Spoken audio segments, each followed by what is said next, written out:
ሰላም ጤና ይስጥልን እጅጉን የምናከብራችሁ ክቡራንና ውድ አድማጭ ተከታታዮቻችን አሁን በተሰሙና መደመጥ ባለባቸው ሰበርና ልዩ ልዩ መረጃዎችን ይዘን ቀርበናል። በዛሬው ዘገባችን እጅግ ተወዳጁ ድምፃዊ ሰማኸኝ በለውን አስመልክቶ ባለቤቱና ከሆስፒታል እንዲሁም ክትትል ሲያደርጉለት ከነበሩት ሐኪሞች የወጣው ጥብቅ መረጃ እጃችን ደርሷል። በሚቀጥሉ ደቂቃዎች ውስጥ ወደ እናንተ የምናደርስ ይሆናል። እስከ ዜናችን ፍጻሜ ድረስ አብራችሁን ቆዩ።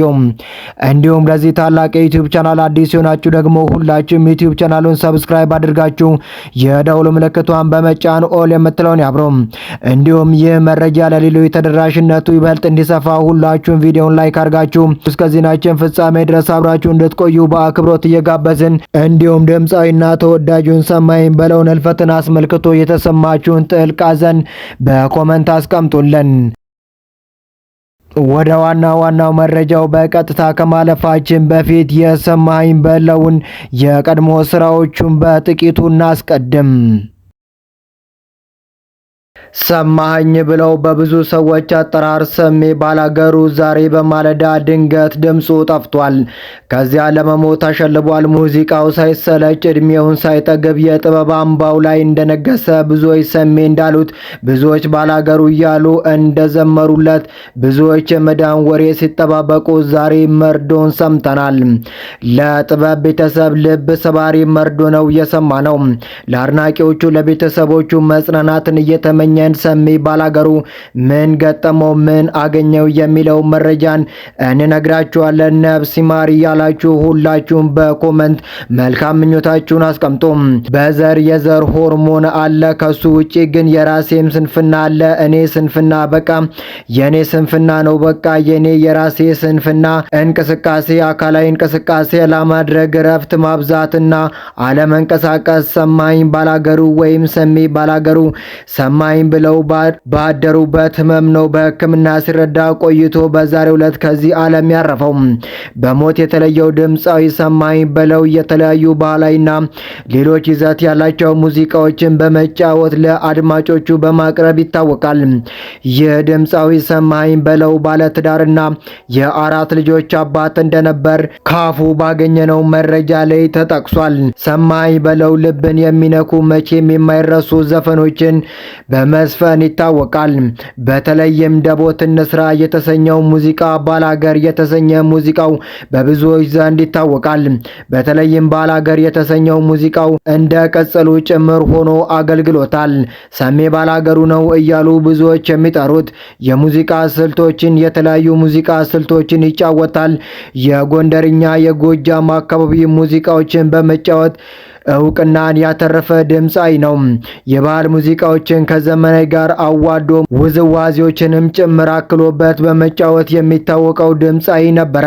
በተለይም የዋሽንት ድምፅ ሲሰማ የሰሜ ባላገሩ ትውፊታዊ ጨዋታዎች ማንም አይረሳቸው። የጎንደር፣ የጎጃም፣ የወሎ አካባቢውን ጉርጉሮና ስልታዊ የሆኑ ሙዚቃዎችንም ጭምር በመጫወት ይታወቃል። በነገራችን ላይ 2 ትልቅ አልበሞችን ሰርቷል። በርካታ ነጠላ ዜማዎችንም ማበርከት ችሏል። ባላገሩ የተሰኘ ሙዚቃው ደግሞ በብዙዎች የሚያስታውሱት ነው። ቁምጣውን አድርጎ ሱሪውን በዛ አካባቢ ያለውን አለባበስ ለብሶ የተጫወተው ሙዚቃ ብዙዎች ያስታውሱታል።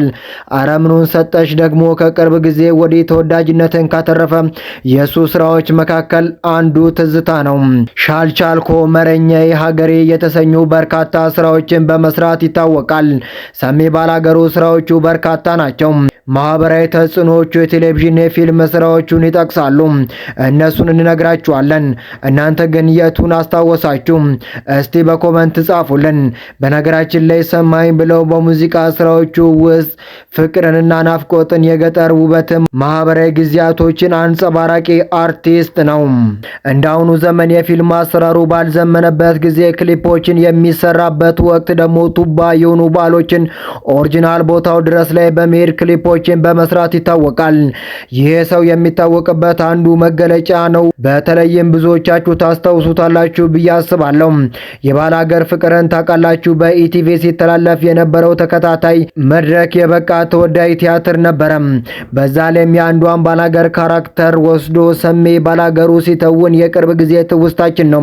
ከዚያ በኋላ ወደ ውጭ ሀገር ኑሮውን አድርጎ የተወሰነ ህመም ላይ እንደነበር ብዙዎች ይናገራሉ። እርሱ ግን ህመሙን ደብቆ እስከ መጨረሻው ጊዜ በሙዚቃ ስራው ላይ የቆየ አንቱታን የሚያተረፈ ሰው ነው። የተወዳጁ ድምፃዊ ሰማኸኝ በለው ህልፈት መላውን የሀገራችንን ህዝብና ኪነ ጥበብ አፍቃሪያን በከባድ ሐዘን ውስጥ ጥሏል። ድምፃዊ ከመሞቱ ጥቂት ቀደም ብሎ በነበረው የክብደት መቀነስ ፈታኝ ጉዞ ላይ በ7 ሳምንታት የህክምና ክትትል ብቻ 10 ኪሎ መቅለል መቻሉን በከፍተኛ ተነሳሽነት ደስታ ገልጾልን ነበረ። በወቅቱ ህክምናው በቅርበት ለሚከታተሉለት ባለሙያዎች ያለውን ጥልቅ ምስጋና እያቀረበ ለተመልካቾቹ ጥረቴን አበረታቱኝ ወዳችኋለሁ በማለት ያሳየው የቀረቤታና የትህትና መንፈስ የብዙዎችን ልብ የነካ ነበረ። ይሁንና ገና ብዙ የጥበብ ስራዎችን ያበረክታል ተብሎ በሚጠበቅበትና ይህንን የመሰለ መልካም የጤና ለውጥ እያሳየ በነበረበት ወቅት በድንገት መለየቱ ሐዘኑን እጅግ መራርና የማይታመን አድርጎታል።